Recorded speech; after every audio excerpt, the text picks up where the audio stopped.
Okay, tennis block, a medial hamstring stretch.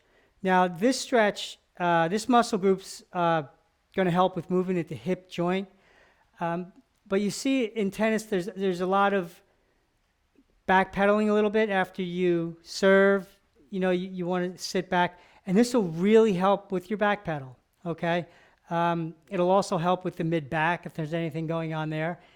And okay, so let's get to it. Let's learn this medial hamstring stretch. Remember, it's about the resistance. It's about interfacing and changing that dense tissue, the fascia.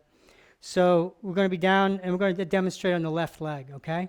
So I'm on the right knee, left leg forward, and this is a fixed leg lunge. So however bent your knee is, you want to keep it through that repetition. You could change from repetition to repetition, but okay. So you can see this would be 12 o'clock. This would be 9 o'clock. Your leg's somewhere between 10 and 11 o'clock. If you can turn your leg in a little bit, that's great. Flex the foot, that's extra bonus to get more resistance in your medial hamstring. Okay, so we're in the start position, then we have to resist. So what's that?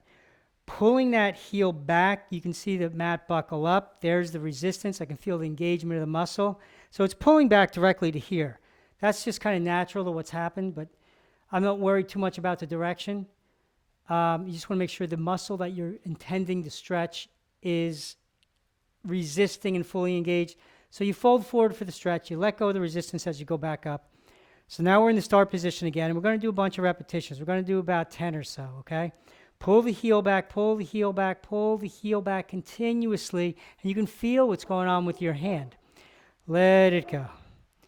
Resist in the start, continue to resist. So even though my ankle's not, coming back to me like that, it's actively pulling back continuously. You see the mat buckle. Keep pulling back, keep pulling back, keep pulling back, let it go. There's a lot of force. There's a lot of tough tissue back there. So you're interfacing with a part of your body that in this way has probably never been interfaced with before if you're new to resistance stretching. So resist, resist, resist, pull that back. And then you know what muscle group you're stretching. You know you're resisting. You know how to resist. And then what happens? Where does your attention go? Like, what do your hips want to do? What do your ribs want to do? You want to adjust these movements where your attention goes because it's probably an area that you're compensating or substituting. And the more you do it over time, the more awareness you'll have and things like that. These are great stretches before your tennis or after your tennis. Let's keep going. Pull that heel back, pull that heel back, pull that heel back. Let it go. So, my attention on that one, my head wants to stay up because I know when I drop my head that I lose some of the resistance, and if I leave it up, it resists more. But I don't do that sometimes my attention's on my hips, sitting back, squaring the hips, tucking the tailbone. So wherever your attention goes, stay with it, and it'll change every rep or two or every set. Again, breathing in and out through your nose, resist, resist, resist, resist.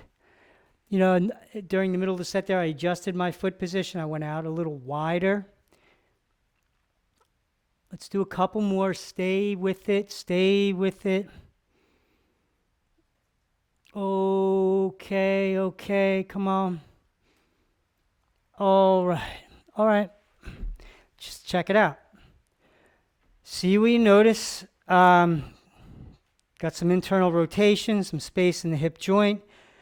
Naturally, the body wants to move back a little bit because that's what that muscle primarily does.